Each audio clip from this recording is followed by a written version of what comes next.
Bonjour à tous, donc voici la petite vidéo consacrée au français de ce jeudi 23 avril. Alors, on va tout de suite commencer par une petite poésie. Je vous la lis, ensuite je vous la montre, et puis je vous demanderai de faire soit des petites phrases, soit pourquoi pas un petit bout de poésie, avec la même idée. D'accord? Alors, c'est parti. Ah, zut, il faut que je retrouve. Hop.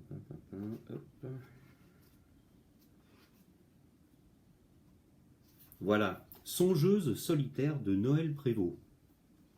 Suzanne, si séduisante, se sent songeuse soudain, sans son sage séraphin, sans sa sœur, sans sa servante, sans savoir si ses secrets, ses songeries, son silence seront subtiles souffrances, sinon surprises sacrées.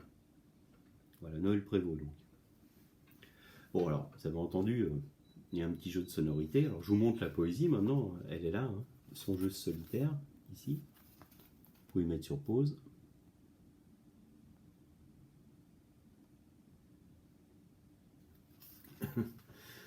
Donc vous avez compris, hein, là la contrainte en poésie, c'est de se donner que tous les mots commencent par la même lettre. Alors vous allez voir, c'est pas si facile d'organiser des phrases cohérentes avec ça, hein. Attention. Alors, voilà. Et ça s'appelle un tautogramme. Voilà, alors c'est rien à voir avec les histoires de Toto, hein. Ça s'écrit comme ça d'ailleurs. Tautogramme, T-A-U-T-O-G-R-A-2-M-E. Gramme c'est le caractère et toto c'est la même chose, quoi. Donc toujours le même caractère, là cette fois-ci en début de mot. Une Donc à vous de faire une phrase avec un nom, il va falloir trouver un verbe aussi, conjugué, pourquoi pas un adverbe, une petite préposition, etc.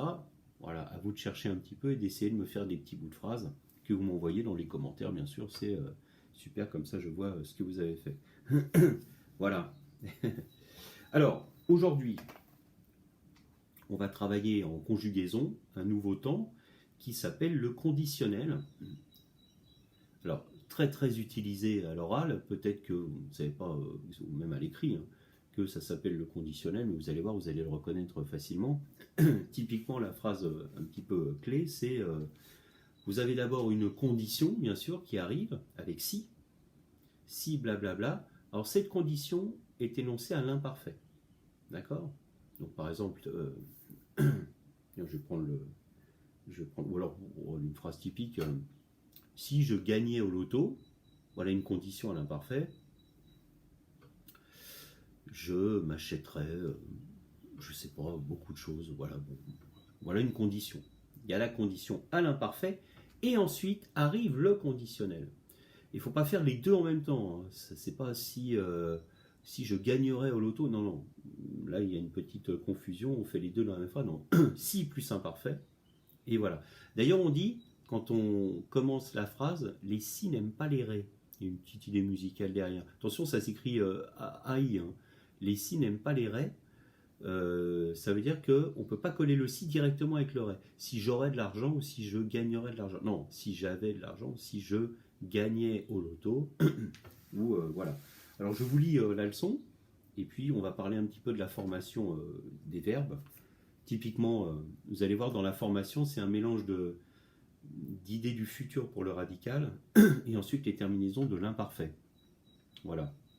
Alors, le présent du conditionnel est utilisé, il y a deux cas en particulier, il y en a un très important, c'est pour exprimer un fait qui dépend d'une condition énoncée à l'imparfait de l'indicatif. Donc c'est un temps qui est assez hypothétique, hein. D'accord? Voilà, c'est si, alors je ferai telle chose, mais c'est pas du tout sûr. Conditionnel, à condition que. Voilà. Et si tu venais voir le match, nous passerions une bonne soirée, des choses comme ça. Et il y a aussi un deuxième cas, alors je vous donne l'exemple du livre, hein. Si le vent tombait, virgule, la condition à l'imparfait, et voilà le conditionnel, il ferait plus chaud. Voilà, la phrase typique du livre. Et la deuxième aussi, qui est très courante, c'est pour demander quelque chose poliment. Pourriez-vous, s'il vous plaît, Monsieur Pépin, faire une vidéo sur le lapin beau poil? Pourriez-vous, s'il vous plaît, voilà. Pourrais-tu me donner quelque chose? On peut. Typiquement, c'est le temps de la politesse aussi, quoi. Voilà. Pour la formation, c'est simple. Alors là, c'est pratique parce que le conditionnel, toutes les terminaisons sont les mêmes. Et en fait, ce sont les terminaisons de l'imparfait. AIS, AIS, AIT, IONS, IEZ, AIENT. Ah, ça rappelle quelque chose déjà. Bon, c'est pratique pour tous les verbes. Mais on est dans l'idée d'une formation du futur. En clair, si je reprends l'exemple du livre, si le vent tombait, il ferait plus chaud. Eh bien, ou alors tiens, je vais prendre un autre exemple.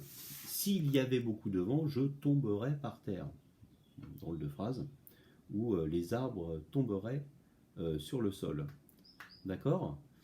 Eh bien, cette formation du conditionnel se fait, alors avec les verbes en R typiquement, c'est simple, on garde tout le verbe, formation comme l'idée du futur, et on rajoute les terminaisons. Je tomberai, tu tomberais, il tomberait, nous tomberions par terre, vous tomberiez, il ou elle tomberait, AIENT. Voilà. Alors je vais vous demander aussi, ça c'est aussi comme devoir, alors vous allez copier la leçon dans le cahier de... Vous allez copier la leçon, hein, c'est conjugaison quelque chose, hein, je vous fais confiance, ça c'est à mettre dans le sommaire. Et puis, vous allez aussi, voilà, on copie la leçon. Et puis ensuite, je vous ai mis là les exercices au tableau, donc dans le cahier du jour, de me faire l'exercice 5 et l'exercice 7. D'accord ? Alors, je rappelle aussi pour la formation, vous vous souvenez, hein, alors le futur, hein, il y avait certains problèmes avec certains verbes, vous vous souvenez. Donc, c'est les verbes en yé, et ben, si vous avez un verbe en yé, genre essayer, ce serait j'essaierai ou j'essayerai, parce que les deux fonctionnent toujours. Mais les verbes en huillé ou ayé, par exemple en huillé, je m'ennuierais, tu t'ennuierais. Si nous restions confinés des années, nous nous ennuierions au bout d'un moment, ça c'est sûr. Et donc, voilà. D'accord, vous voyez un petit peu l'idée du conditionnel et les mêmes problématiques que le futur. Et donc, pareil, pour les verbes en re ou dre, le e disparaît au profit de la terminaison. D'accord ? Voilà, si j'avais le temps, je lirais toutes les œuvres de telle ou telle personne. Donc, je prends des exemples un petit peu qui me passent par la tête. Hein. D'accord ? Voilà, c'est un petit peu l'idée. Alors, l'exercice 5, ensuite dans le cahier du jour, recopier et complète les phrases en utilisant le présent du conditionnel. Alors, typiquement, vous avez des conditions à l'imparfait, et à vous d'ajouter les suites de phrases que vous souhaitez. Par exemple, si le vent se levait, eh bien, je rentrerai vite chez moi. Ou je sortirai mon cerf-volant. Ou j'agiterai les bras pour essayer de m'envoler. Bon, enfin, bref, etc. D'accord ? L'exercice 7, c'est le contraire. Vous avez la deuxième partie de la phrase. D'accord ? Je relirai ce roman. Ah ben là, typiquement. Donc là, on vous demande de trouver une condition à l'imparfait. Si j'avais le temps, je relirais ce roman. Si je retrouvais mes lunettes, je les ai, hein, je relirais ce roman. Bon, vous voyez un petit peu l'idée ? Un exercice un petit peu dans les deux sens. Vous pouvez faire des phrases aussi vous-même, hein, spontanément, comme ça. N'hésitez pas à les faire à l'oral. Je rappelle, hein, exercices 5 et 7, passez d'abord par la phase orale, toujours, et ensuite passer à l'écrit. D'accord ? Ça va déjà permettre une validation. Hein, d'accord ? C'est un temps que nous utilisons, l'air de rien, énormément. Hein, et même si vous ne savez pas forcément que ça s'appelait le conditionnel, c'est un temps que vous avez déjà dans l'oreille. Dernière petite chose, je vous demande aussi de retrouver dans le rallye poésie dont j'ai mis la liste. Alors la liste est en PDF, hein, je précise.